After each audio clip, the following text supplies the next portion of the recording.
शिव कथा कह रही है, भगवान शंकर का संवाद कह रहा है, शिव महापुराण की कथा कह रही है। जब हमारे भीतर शिव भक्ति का भाव,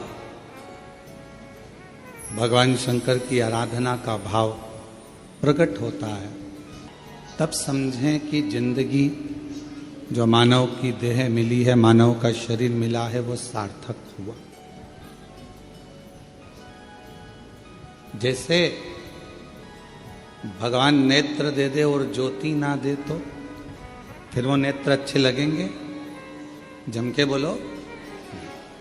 नेत्र हो तो ज्योति का होना, मुख हो, जिह्वा हो तो वाणी का होना, श्रवण है, कान है तो श्रवण शक्ति का होना जरूर। पांव दे तो पांव में चलने की सामर्थ्यता दे, उसका होना जरूरी। हाथों में सेवा का भाव, बल होना जरूरी। उसी तरह जैसे नेत्र दिए परमात्मा ने और ज्योति ना दे तो वो नेत्र किसी काम के नहीं। कान दिए परमात्मा ने और उसमें श्रवण शक्ति ना दे तो वो कान किसी काम के नहीं। मुख दिया परमात्मा ने और वाणी ना दे तो वो मुख किसी काम का नहीं।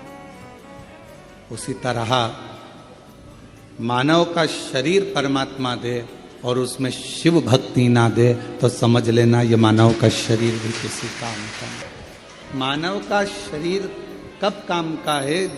जब वो शंकर भगवान की आराधना करे। मानव का शरीर कब काम का है? जब वो शिव जी की साधना करे। एक बेलपत्र के वृक्ष में 68 करोड़ तीर्थ होते हैं। कितने तीर्थ हैं?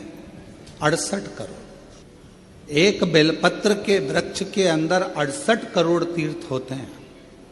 और जब हम एक बेलपत्र तोड़कर शिवजी के मंदिर में लेकर जाते हैं, शंकर भगवान को जब हम बेलपत्र समर्पित करते हैं, और जब बेलपत्र समर्पित करने के बाद एक बेलपत्र हम अपने लिए औषधि के रूप में लेकर आते हैं, तो लोग पूछते हैं कि शिवजी पे चढ़ा बेलपत्र क्यों खाना चाहिए? एक वृक्ष बेलपत्र का जिसमें 68 करोड़ तीर्थ है। हम तो 68 करोड़ तीर्थ कभी नहीं गए, पर आप लोगों में से हो सकता है कि कोई होकर आया हो तो बात दूसरी। पर आज भी फुल कॉन्फिडेंस से कहते हैं कि हम एक बेलपत्र के वृक्ष की परिक्रमा करते हैं, उसके चरणों में जाते हैं और एक बेलपत्र उठाकर जब हम शिव जी को चढ़ाते हैं तो 68 करोड़ तीर्थ का पुण्य हमारे भाग्य में आ जाता है। और इतने पवित्र तीर्थ, हजारों हजारों नदियां, हजारों हजारों कुंड, हजारों हजारों बावड़ियां, सरोवर, तालाब भारत की भूमि पर विराजमान। कुछ तीर्थ भारत की भूमि के बाहर भी, जैसे पशुपतिनाथ नेपाल में, मां हिंगलाज माता पाकिस्तान में, ऐसे कई तीर्थ बाहर भी। अब 68 करोड़ तीर्थ हम कभी नहीं गए, पर हमने हमारी जिंदगी में एक नियम हमेशा बनाकर रखा कि कार्तिक के महीने में बेलपत्र के वृक्ष की परिक्रमा और बेलपत्र के वृक्ष के नीचे एक घी का दीप जलाने का नियम बनाया। तो ये हमें विश्वास है कि हमारे 68 करोड़ तीर्थ पूरे हो।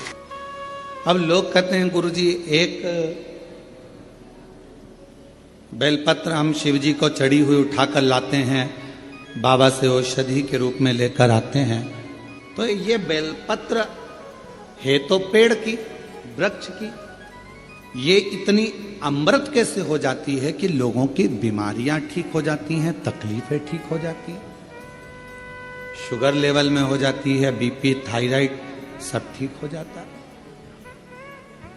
सोराइसिस जैसी बीमारियां ठीक हो जाती है, किडनी लीवर जैसा ठीक हो जाता है। एक बेलपत्र